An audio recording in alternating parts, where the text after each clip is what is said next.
អនុស្សាវរីយ៍កាលនៅកូមៀ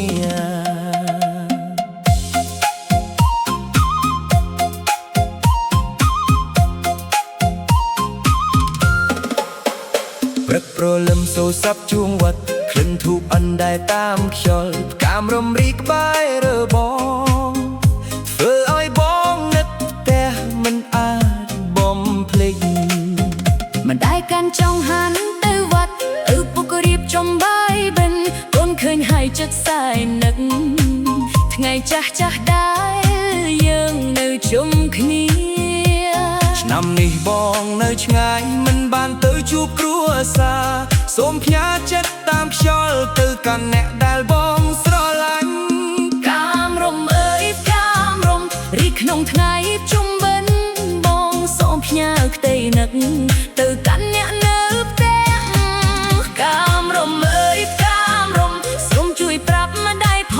ងថាកូននៅតែនឹកផ្ទះ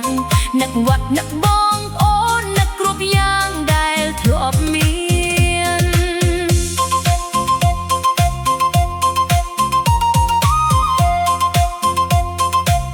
សំឡេងក្មេងស្វែងលេងជុំផ្ទះសំឡេងនោះសែក្នុងថ្ងៃបុណ្យពេលនេះនៅតែជាអនុស្សាវរីយ៍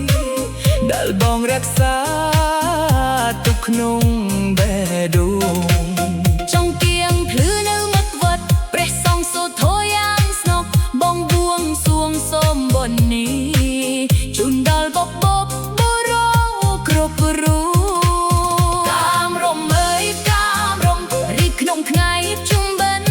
បងសូមផ្ញើក្តីនឹកទៅកាន់អ្នកនៅផ្ទះកាមរំអើយកាមរំសូមជួយប្រាប់ម្ដាយផងថាកូននៅតែនឹកផ្ទះនឹកវត្តនឹកបងអូននឹកស្រុកតំណាតរបស់ខ្ញុំបាទថ្ងៃណាបងបានត្រឡប់បងនឹងទៅវាច់ជាមួយម្ដាយយកកាមរំទៅថ្វាយព្រះហើយអមទុយញញឹមជុំគ្រួសារ